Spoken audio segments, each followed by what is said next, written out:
여러분 반갑습니다. 바쁘신 와중에 이렇게 전래 교육에 이렇게 참여해 주신 분들께 정말 감사드립니다. 이 시간은 전래 봉사자들께서 이렇게 봉사를 이렇게 하시는 데 있어서 도움이 될 만한 몇 가지 팁을 드리고자 하는 생각에 이 시간을 마련한 것입니다. 작은 도움이 될 수 있기를 바라겠습니다. 먼저 participation, 참여라는 개념, 참여한다라는 말부터 시작하도록 할게요. 플라톤에서 비롯된 이 개념은 한 몫을 차지한다라는 뜻입니다. 존재론에 나오는 것이죠. 혹은 우리가 미에 대한 이야기를 할 때도 더 아름답고 덜 아름답고 등등의 참여라는 것입니다. 그래서 한 몫을 차지한다라는 이 개념이 전래에도 그대로 쓰였습니다. 그래서 2차 바티칸 공의회는 이를 적극적 참여라는 개념으로 전래의 핵심을 이 단어 하나로 설명을 했어요. 무엇이든지 제일 중요한 것은 이렇게 내가 거기에 참여하는 것이거든요. 그런데 문제는 뭐냐면 참여하고 있는 자기 자신을 이렇게 의식하는 것이 굉장히 중요합니다. 우리 인간이 다른 동물과 다른 이유 중에 하나이죠. 왜냐하면 이 의식은 자기 자신이 주체임을 의식하는 것이기 때문에 이 의식 자체가 차원이 다른 참여를 의미합니다. 우리가 실존이라고 말하고 혹은 하나님께서 현존한다라고 말할 때의 그 첫 출발은 바로 이 의식이 있어야 되는 것이죠. 예컨대 강아지 앞에 맛있는 먹을 것이 있어요. 막 배고프니까 막 덤벼들겠죠. 그러나 사람도 배고프면 덤벼듭니다. 근데 사람은 자기 자신을 제3자로 이렇게 따로 떼어놓고 배고파하는 내 자신을 깨달을 수 있습니다. 의식할 수 있어요. 내가 먹으려고 덤벼드는 내 자신을 깨달을 수 있습니다. 근데 동물은 그것을 이렇게 깨닫고 있는지는 잘 모르겠습니다. 이 차원이 다른 이 참여를 적극적 참여라고 합니다. 말하자면 이 내가 참여하고 있다는 이 의식이 함께 어우러져 있는 참여를 말하는 것입니다. 그래서 이 인식을 지니고 있어야 되는데 우리 기독교 신학은 특히 20세기에 이르러 여기에 개념 하나를 더 첨가시켰습니다. 히 앤 눅, 지금 여기, 지금 내가 어디에 있는가? 그리고 지금 그리고 어디에 있는가가 굉장히 중요한 것입니다. 적극적 참여에 대비되는 참여가 엄마 손에 붙잡혀서 미사에 끌려 나온 중학교 2학년 학생에 비할 수 있겠네요. 성당에 왔지만 머릿속에는 게임이 막 이렇게 돌아가고 있지 않습니까? 저도 그랬어요. 미사 도중에 떠오르는 생각은 은하철도 999가 이렇게 막 지나가고 있는 거예요. 그리고 미래소년 코난밖에 없었어요. 이 총이 막 나가는데 그 비행기에서 그 우주선에서 아무리 총이 날아가도 다 피하는 정말 그 코난이 머릿속에 빙빙 돌고 이 전래는 하나도 들어오지도 않았어요. 신부님이 뭔 소리 하는지 하나도 모르겠고 그래서 만약에 그 순간을 한번 유심히 보시면 내가 어디에 있습니까? 몸은 성당에 있는데, 몸은 여기에 있는데 생각이 집에 텔레비전에 있었어요. 마음은 다른 곳에 있었습니다. 그래서 온 사지가 뒤틀리고 똑바로 앉아라 해도 막 괴롭고 뭐 누가 나를 괴롭힌 것도 아닌데 그 은하철도 그 구구를 고난을 보지 못한 그 괴로움 때문에 정말 그 엄마가 얼마나 쪽팔려 했는지 나중에 심지어는 너무 심하면 뺨 맞았습니다. 엄마 앞에서. 어쨌든 요즘 애들은 참 양반이에요. 그래도 앉아있는 걸 보면. 어쨌든 만약에 그때 제가 참석하고 있었지만 내가 미사에 정말 참여하고 있었을까요? 몸은 참여했습니다. 그러나 제가 금방 앞에서 설명드린 그런 적극적인 참여가 이루어지지 않았기 때문에 말하자면 큰 별 의미가 없는 참여가 되고 만 것이죠. 내용은 약간 다를 수 있지만 많은 이들이 이런 적극적 참여에 문제가 있습니다. 마찬가지로 많은 봉사자들께서 예컨대 독서를 하거나 해설을 하시는 분들 혹은 오르간 반주를 하는 사람, 봉헌한 사람, 복사하는 사람 등등을 이렇게 하면서 그 자기 순서를 먼저 생각하는 거죠. 다음 순서가 뭔가 이렇게 신경 쓴다고 전례에 제대로 참여하지 못한다는 토로를 자주 듣게 됩니다. 그 당연합니다. 심지어는 어떤 앉아있는 사람들이 제대가 어떻다, 제대꽃이 어떻다, 꼭대가리가 좀 제대 위에 올라왔다, 안 올라왔다, 그리고 해설자나 독서자의 행동 거지 하나까지, 옷 입는 것까지, 뭐 신발 하나까지, 이렇게 행동 거지 하나까지 이렇게 다 지적을 하죠. 야마가 제대로 돌죠. 그래서 미사가 끝나면 내가 맡은 일을 잘했다, 잘못했다, 실수했다 등등의 그런 안도감이나 자책감으로 이 전례를 마칩니다. 그렇지 않습니까? 그래서 전례에 집중을 하지 못하고 마치 하나의 의무가 되고 짐스럽기까지 하고 되고 욕 안 얻어먹기 위해서 하는 등등의 그런 어떤 그 전례가 되고 맙니다. 그렇지 않습니다, 여러분. 중요한 것은 그 봉사를 함으로써 곧 그 자체로 누구보다도 전례에 깊이 참여한 것이라는 사실을 알아야 합니다. 바티칸 공의회가 이 전례에 관한 그 문헌 헌장을 제일 먼저 썼습니다. 이 전례 때문에 2차 바티칸 공의회가 일어났어요. 그리고 이 전례의 핵심에 바로 이 적극적 참여가 있었습니다. 왜 그럴까요?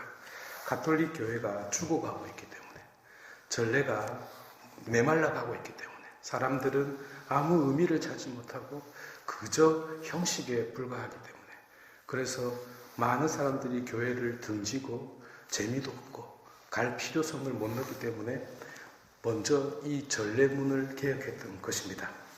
그래서 이 전례를 살아있게 만들기 위하여, 생생하게 만들기 위하여 제일 먼저 건드린 것이 바로 이 적극적 참여였고, 바로 그 핵심에 여러분들과 같은 봉사자들이 있었다는 점을 말씀드리고 싶습니다. 그래서 비록 내가 전례에 깊이 참석하지 못한 것처럼 여겨지더라도 바로 그것 자체가 깊이 참여했다는 사실을 의식하시기 바랍니다. 예컨대 제대를 차리는 사람은 미사 시작 1시간 전부터 와서 전례를 차려요.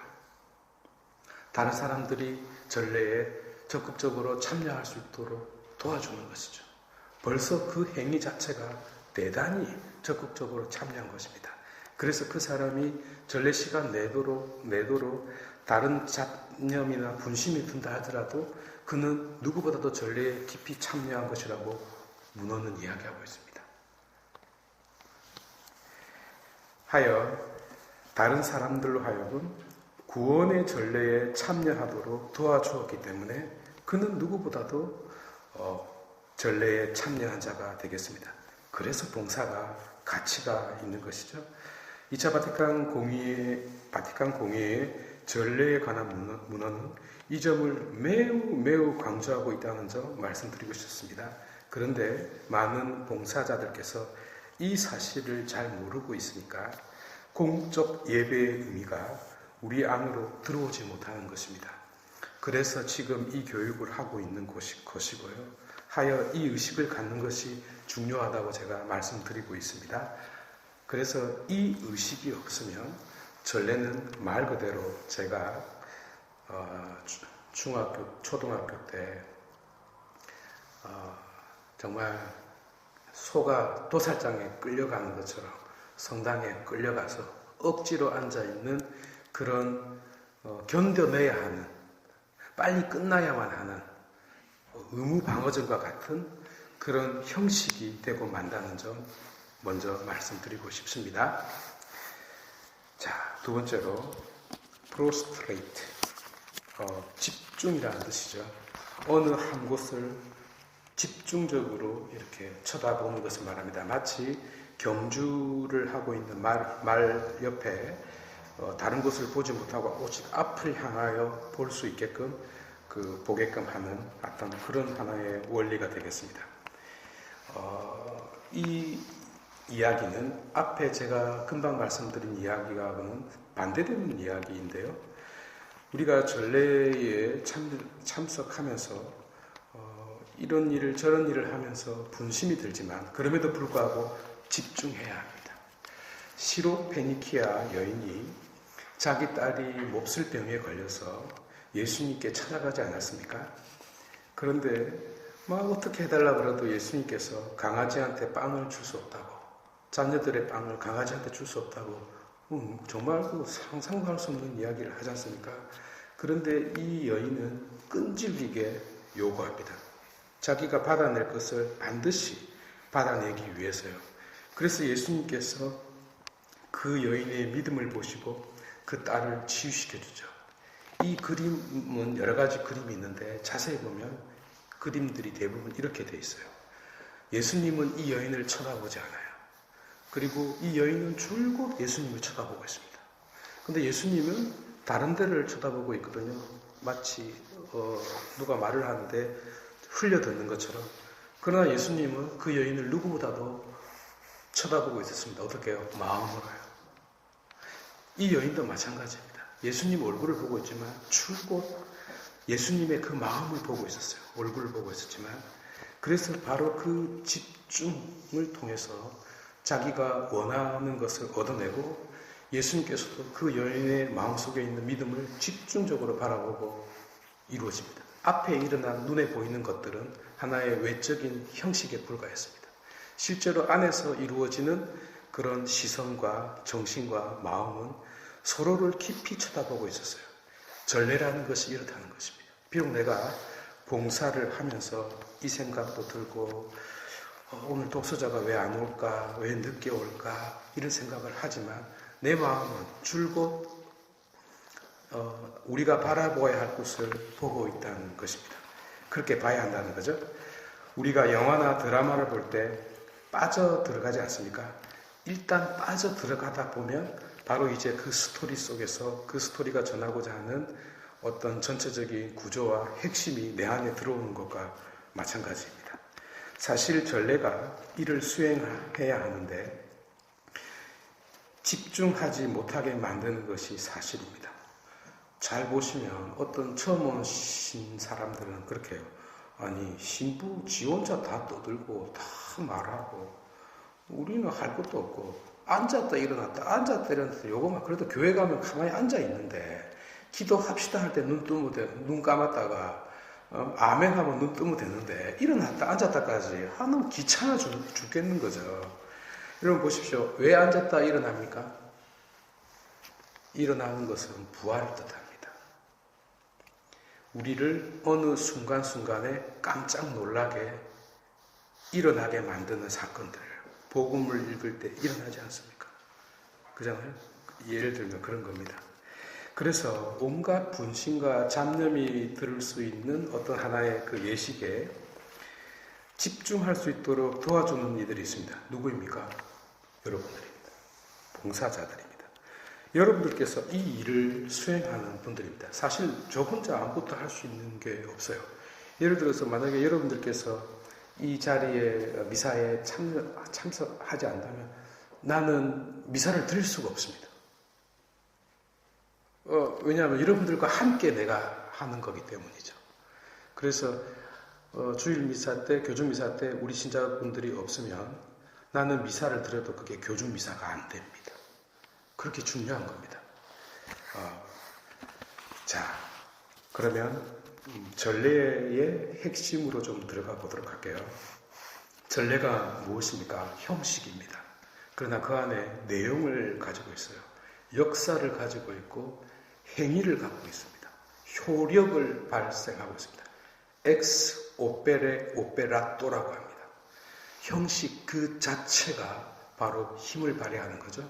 그런데 이 엑스 오페레 오페라토의 또 다른 동전의 이면에는 엑스 오페레 오페란스가 있습니다. 이게 뭐냐면 전례는 그 자체로 구원의 효력을 발생하지만 전례를 거행한 자와 전례를 봉사하는 자들의 마음가짐에 따라서 그 효력이 더블이 되는 것입니다.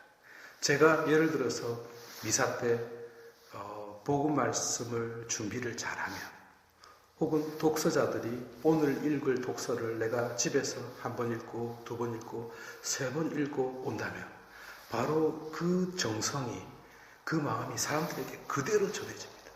제가 강론 준비하지 않으면 사람들이 다 알아요. 그리고 독서를 할 때 읽어왔는지 안 읽어왔는지 들어보면 압니다. 여러분들 그렇지 않습니까? 바로 저는요 이런 사람을 봤습니다. 미국에서 봤어요. 어떤 사람이 자기가 독서가 되면요 일주일 내도록 연습합니다. 일주일 내도록 소리내서. 그리고 독서를 읽으면 와 심장이 떨려요. 감동이. 그리고 그 독서를 들으려고 사람들이 오는 사람이 있습니다. 그 정도의 효과가 있습니다. 사람들이 모를 것 같죠? 다 압니다. 그래서 엑스 오페레 오페란스가 있어요. 아무리 우리 교회가 형식적이지만 그 형식 속에도 내용이 있고 마음이 있고 태도가 녹아있는 것이죠. 바로 그 일을 수행할 때 여러분들은 아무 의미 없이 참석한 사람들을 구원의 전례 속으로 이끄는 하나의 인도자가 된다는 사실을 기억하시기 바랍니다. 그래서 전례는 무엇보다도 과거의 구원을 기억하게 떠오르게 해줍니다. 그래서 전례는 무엇보다도 기억입니다. 우리가 갱년기라서 어제 점심 때 뭐 먹었는지도 잊어먹지만 그래서 전례는 잊어먹지 않도록 짜놓은 겁니다. 과거의 사건이 떠오를 수 있도록 예컨대 출애굽의 해방을 기억하게 만들어주죠. 그리고 그 구원을 시간을 거슬러서 역사를 거슬러서 오늘에 이르게까지 해줍니다. 그래서 어떻게 되죠? 그 구원이 현재화되는 것입니다. 오늘도 변함없이 구원을 이루고 계신 그 하나님, 그 하나님의 능력을 이 전례를 통하여, 이 형식을 통하여, 이 성사를 통하여, 엑스 오페레 오페라토라는 형식을 통하여, 동시에 엑스 오페레 오페란스라는 우리의 마음과 정성을 통하여 전달하게 해줍니다. 나아가 그 구원을 영속화해 줍니다. 어제도 오늘도 그리고 영원히 그리스도는 변함없는 분이십니다. 라는 그 말씀, 히브리서의 그 말씀 그대로 이 구원이 언제든지 구원에도 보장받게 보증수표로 주어지게 만드는 거죠. 이 말의 의미를 좀 이해하셔야 하는데요. 우리가 전례를 거행하는 것은 마치 그러니까 그리스도의 구원 능력이 부족해서 그리스도께서 하다가 못하신 남은 구원을 우리가 채우는 것이 아닙니다. 이건 명확하게 해야 되겠죠.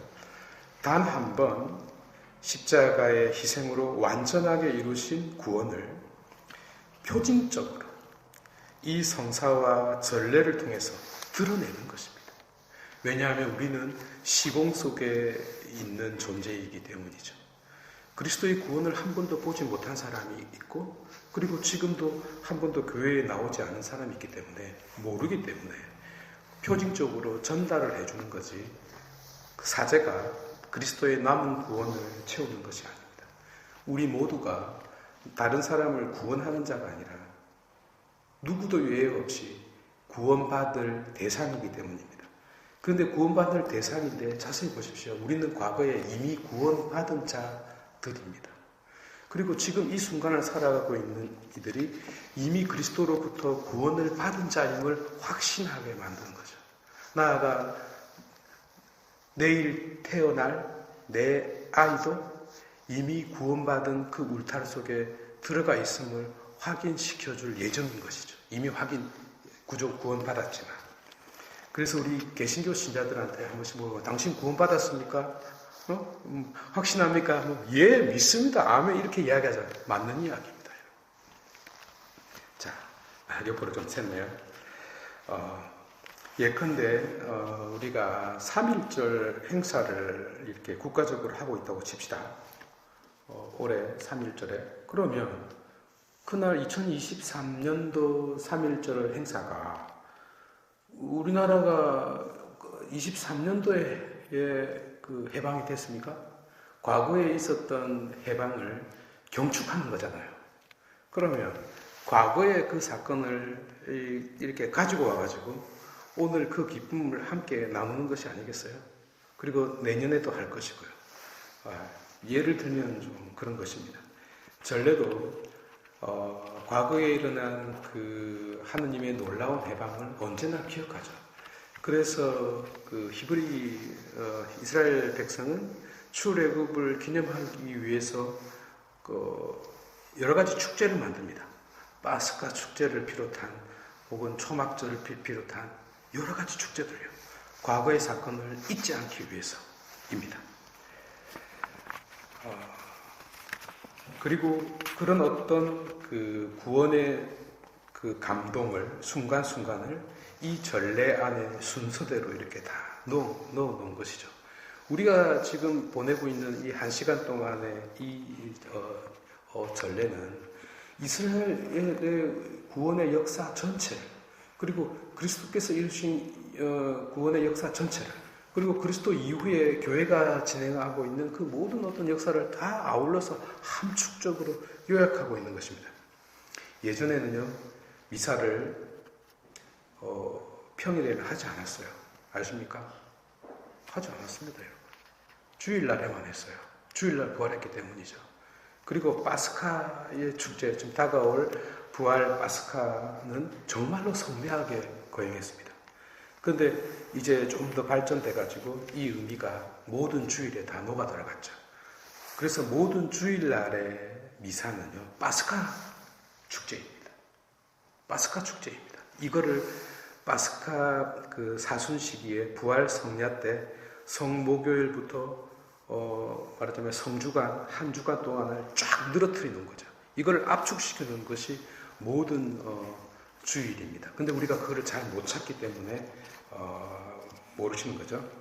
자, 그래서 우리가 그 과정을 기억하고 현재화하고 영속화하는 과정이라는 것을 우리가 알았으면 좋겠습니다. 그래서 우리가 봉사자들 중에 우리가 독서를 하시는 분들에게 한번 예를 들면 말씀드리는 거예요. 여러분, 독서는 어떻게 하는 걸까요? 글을 읽는 것일까요? 당연히 읽어야죠. 그러나 읽는 것이 아닙니다. 선포하는 것입니다. 읽는 것과 선포한다는 것의 차이를 아시죠? 모세가 백성들에게 하느님의 말씀을 선포할 때 이래갖고 뭐 읽었겠어요? 아닙니다. 선포했습니다. 그 추운데 옷을 너덜너덜하고 입는데 지금 강을 건너야 되는데 전쟁을 해야 되는데 사활이 걸려있는데 저기 가면 뭐가 있는지 모르는데 그 순간에 다짐을 하고 마치 결사대가 황산벌에서 싸우는 것처럼 바로 그 사람들에게 구원의 말씀을 생생하게 전하는 겁니다. 이 말씀이 아니면 죽는다는 것, 죽음을 생사를 걸고 그 말씀을 선포하는 것입니다. 그래서 독서를 할 때 선포해야 합니다.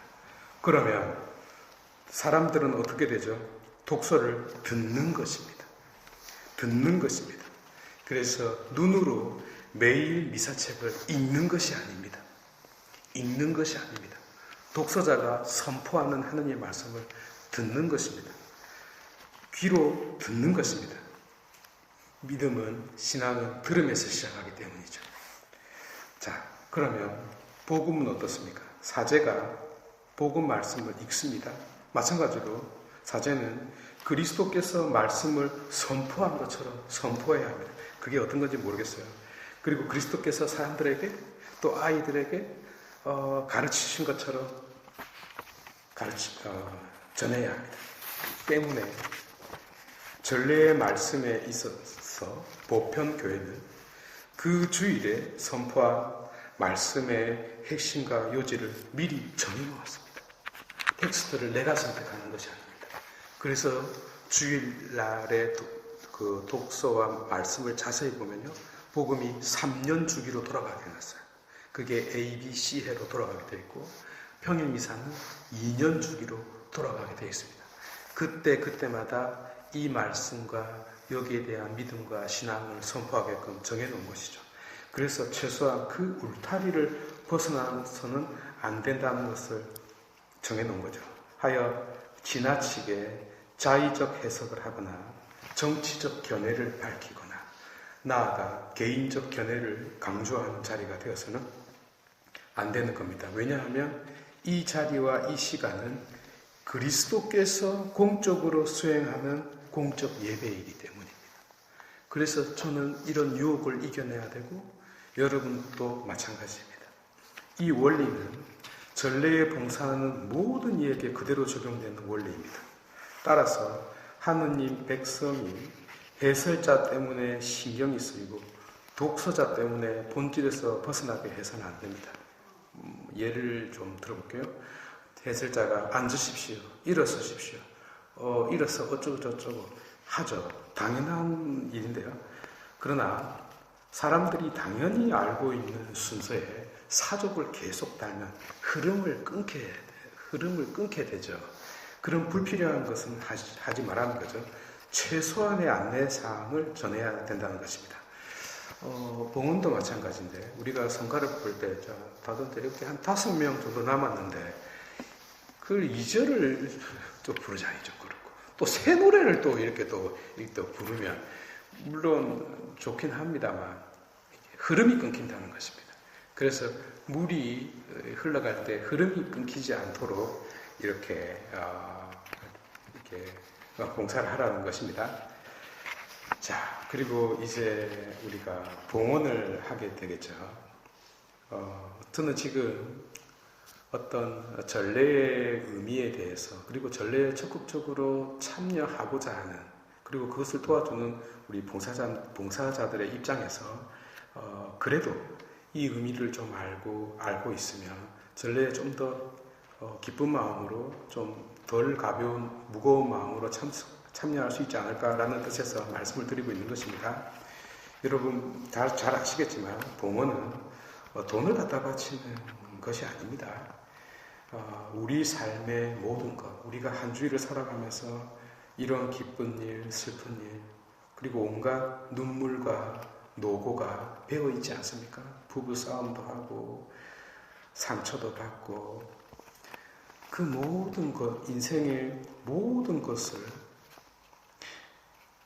그리스도께 봉헌하는 것입니다.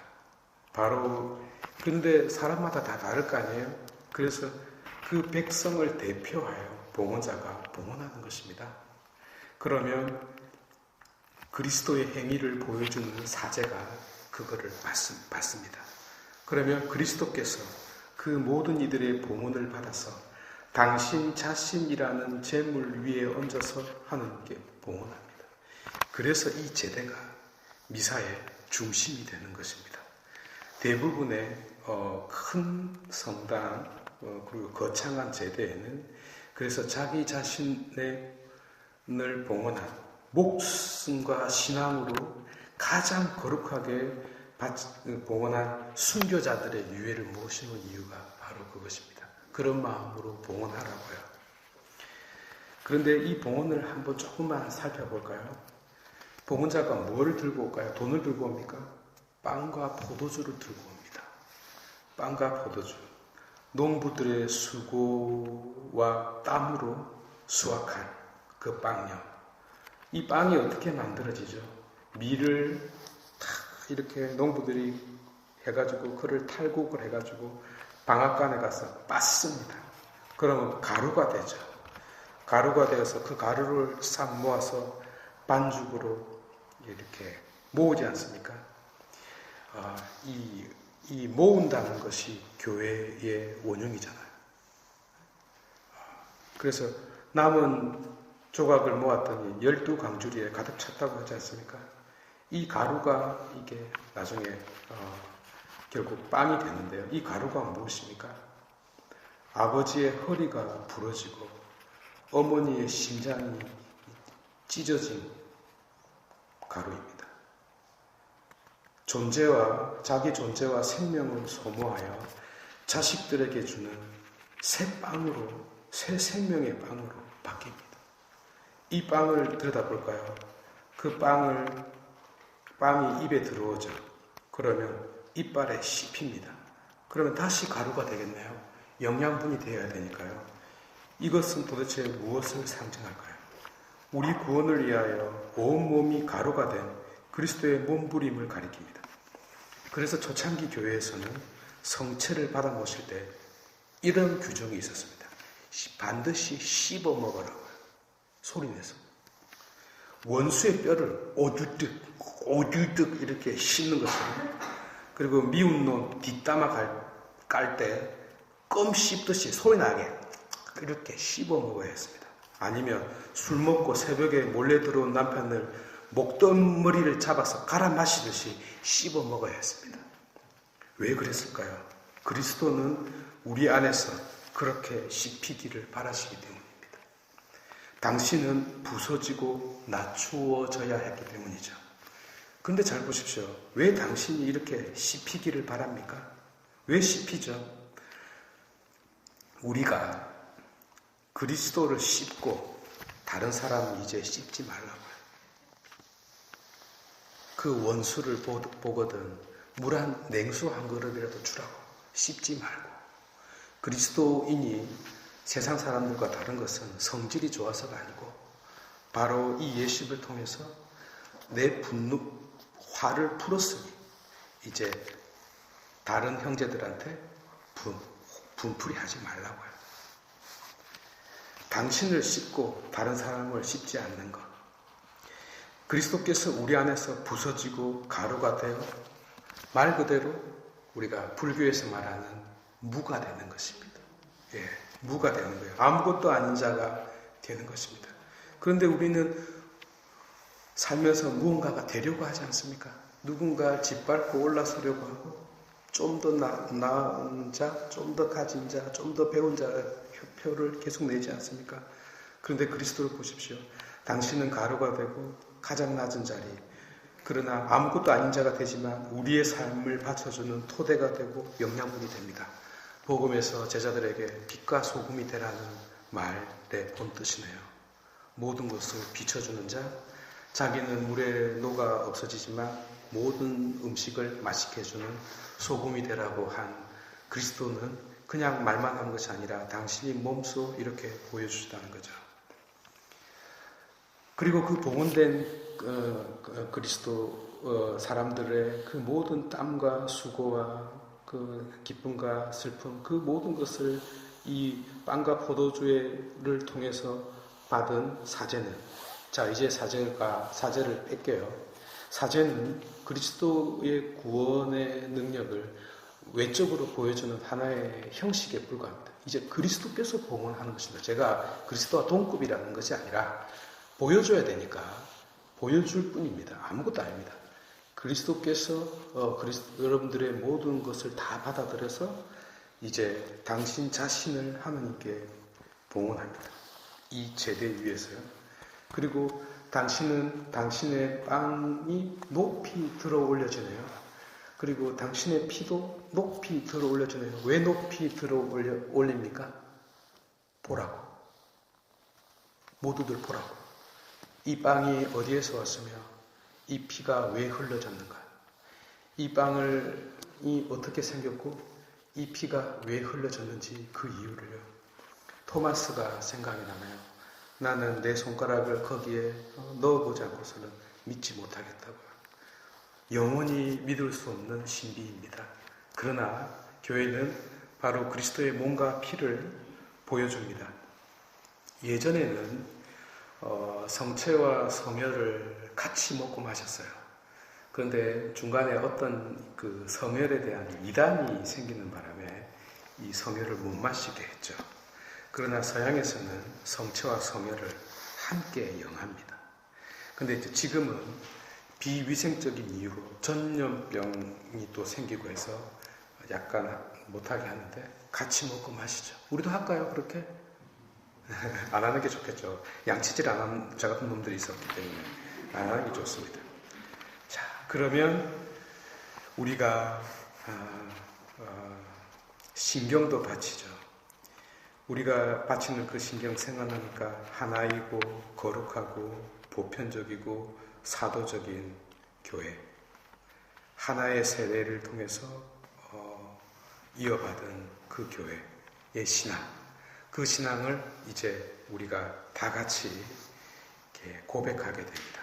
우리 신앙의 핵심에 있어서 가장 중요한 것은 나라는 자의 신앙도 중요하지만 제가 예전에도 말씀드렸죠. 내 혼자만 있게 되면 어느 쪽으로 서 있는지 알 길이 없어요. 그래서 침묵 수도회, 시토 수도회의 첫 번째 그 규칙이 침묵입니다. 말을 하면 안 돼요. 그런데 유일하게 전례의 시간에서는 이 침묵이 자동 해제가 됩니다. 왜 이 수도회는 가장 중요한 규칙을 침묵이라고 해놓고 그 침묵을 왜 스스로 깨버릴까요? 만약에 이 침묵이라는 규정을 전례 때 깨지 않으면 내가 믿고 있는 신앙이 제대로 된 것인지, 내가 서 있는 방향이 제대로 되어 있는지 확인할 길이 없어요. 인간은 약하잖아요. 지쪼대로 신앙이 되거든요. 그래서 우리가 다 함께, 우리가 하느님을 보고 있습니다. 우리를 위하여 희생하신 그리스도를 바라보고 있습니다. 우리가 다 같이 똑같은 믿음을 공통적으로 고백하고 있는 이 지금 여기라는 시간이 있어야 내 신앙이 그 토대 위에 서 있을 수 있기 때문에 중요한 거죠. 그래서 전례에 참여하는 것이 그렇게 중요합니다. 그래서 이 참여 때문에 텔레비전을 켜놓고 명동 성당에서 하는 미사를 들어 누워갖고 커피 한 잔 쫙 마시고 미사 참석한 거 미사 참여 안 됩니다. 왜 그래요? 거기에는 내 정성과 마음이 없어요. 영화 보듯이 보는 거 안 돼요. 고해성사도 마찬가지입니다. 전화로 될 것 같아요? 안 돼요. 거기에 참석해야 돼요. 참여해야 합니다. 네, 어쨌든 그리고 가루가 된 그리스도가 이제 내 안에 오네요. 전례에 제가 물 흘러가듯이 이렇게 전례가 흘러가야 된다 그랬는데 유일하게 침묵의 시간이 반드시 필요한 시간이 있습니다. 바로 영성체한 후의 시간입니다. 그 짧은 시간 동안 우리가 내 안에 오신 그리스도를 깊이 생각해야 되죠. 가루가 되고 씹히고 희생당하고 아무것도 아닌 자가 되는 것, 그거를 우리가 매 주일마다 내 삶을 되돌아보면서 나는 다른 사람 안에 씹히는 자가 됐는가? 아니면 내가 다른 사람을 씹어먹고 있는가? 나는 아무것도 아닌 투비 나싱이 됐는가? 아니면 뭔가 대단한 거창한 그것이 됐는가를 깊이 생각해야 되는 거죠. 그래서 유일하게 침묵이 필요합니다. 자, 다시 처음으로 돌아가 볼게요. 제대를 차리는 사람이 1시간 전부터 제대를 차리고 있습니다. 어린 왕자가 생각나지 않습니까? 그 여호와의 대회에서 갑자기 나같이 만나자니까 안 돼. 그럼 언제 만날까? 네가 우리 4시에 만나자. 그러면 나는 3시부터 가슴이 설레일 거야. 왜 그래요? 1시간 전부터 준비를 해야 되니까요. 그래서 일어나서 씻고 양치질하고 이렇게 루즈도 바르고 이렇게도 하고 준비하고 예쁘게 입고 가는 그것 자체가 뭐죠? 바로 전례의 시작입니다, 여러분. 이미 그는 전례에 참여하고 있는 것이죠. 요한복음 마지막에 보면 가장 아름다운 장면이 나오는데 예수님께서 그 아침상을 마련하고 있는 장면입니다. 베드로는 이미 3번이나 모른다고 부인을 했고, 그런데 제 동료들이 그러잖아. 저기 예수님이 계신다고. 그러니까 베드로가 갑자기 물속으로 뻥 점프를 해요. 점프를 하는데 겉옷을 입고 들어갑니다. 물속에. 왜 겉옷을 입고 들어갔을까요? 루이비통도 아닌데 예의입니다. 예의. 내가 그리스도를 만나기 위한 최소한의 예의, 곧 외투를 입고 그분 앞에 나아가는 거죠. 우리가 아침에 준비할 때부터 성당에 오는 발걸음, 미사가 시작하기 전부터 나는 그리스도를 만날 준비를 하고 있는 거죠.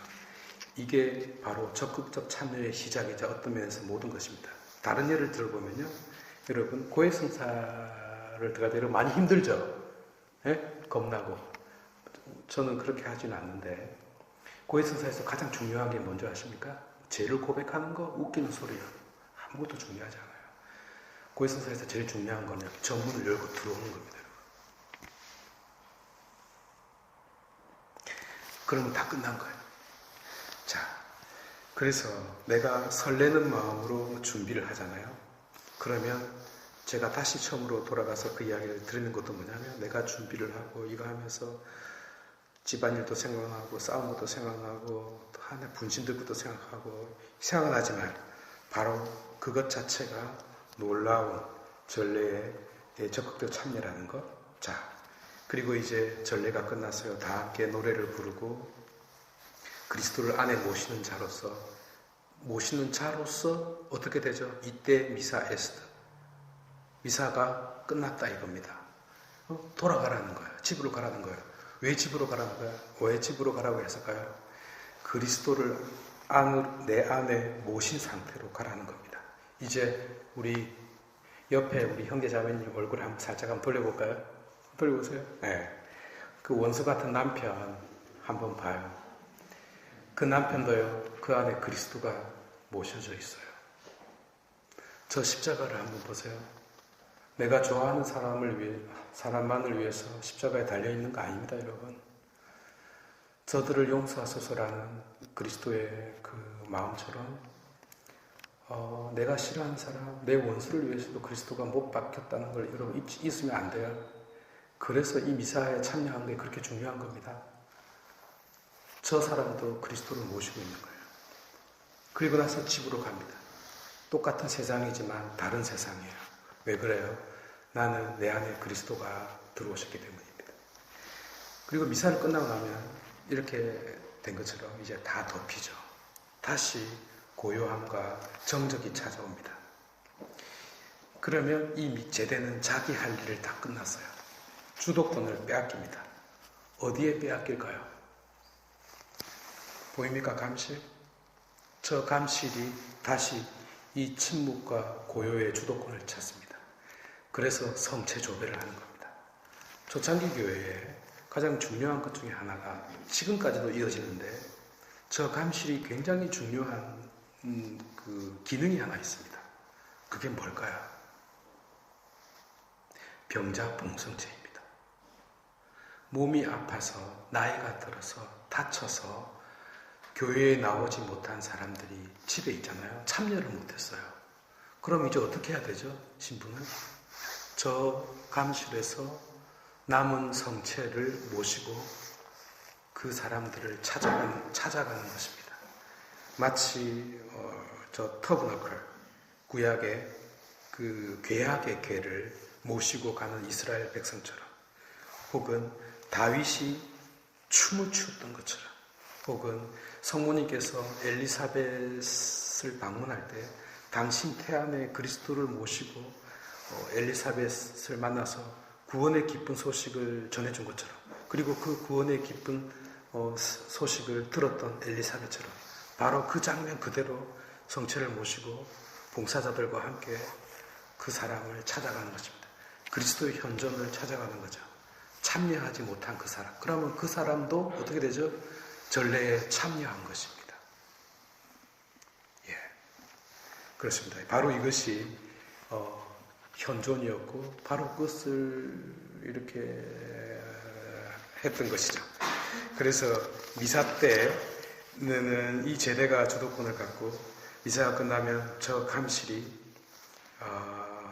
주도권을 갖게 되는 것입니다. 그래서 미사가 끝나면 마치 예수님께서 산으로 물러가셔서 기도하신 것처럼 저 자리를 양보합니다. 그러면 이 제대는 세례자 요한이 말했던 것처럼 그분은 점점 커지셔야 하고 나는 점점 작아져야 한다는 말씀 그대로 자기는 없어지고 또 그리스도의 빛이 조용히 환하게 켜지는 거죠. 그래서 침묵 속에서 우리가 그 고요 속에서 그리스도의 현존이 드러나게 만드는 것이죠. 지극히 높으신 성령께서 성모 마리아의 자궁을 온전히 덮었던 것처럼 오분부로 그림자를 드리우다 온전히 덮다라는 그 그리스도의 현존이 이 성전을 가득 채우면서 그리고 멀리 다시 일상으로 돌아간 사람들은 중세 때 보십시오. 보통 교회가 마을 한가운데 있었어요. 혹은 마을 한가운데 높은 산에 있거나 그러면 내가 일을 하다가도 어디를 바라보고 있을까요? 그리스도의 현존이 빛이 비추어지는 저곳을 향해서 비록 내가 힘들고 어렵고 삶에 지치지만 그리스도가 함께 있다는 그 어떤 그 믿음으로 그 모든 어려움을 이겨내고 일구고 했던 것이죠. 그래서 이 성전이라는 존재가 그렇게 중요했던 것입니다. 결론적으로 너무 제가 길게 해서 죄송합니다만 우리가 봉사를 할 때 참여의 문제가 굉장히 중요하고 내가 참여하지 못한 것처럼 여겨지지만 결코 그렇지 않다는 것. 그것 자체만으로도 엄청난 참여이고 그것 자체만으로도 엄청나게 봉사하고 있고 여러분들 덕분에 다른 많은 사람들이 더 그리스도에게 가까이 가고 있다는 거 생각하시고 그리고 이것을 의식하시고 얼마나 내가 중요한 일을 하고 있는지를 의식하시고 앞으로 전례에 이렇게 봉사하시는 여러분이 되기를 바랍니다. 오늘 설명이 좀 도움이 되었으면 좋겠네요. 1부는 여기서 마치고 우리 성체 분배자들은 실습적인 차원에서 좀 더 설명을 하고 함께 할 테니까 이제 이 시간 마치도록 하겠습니다. 감사합니다.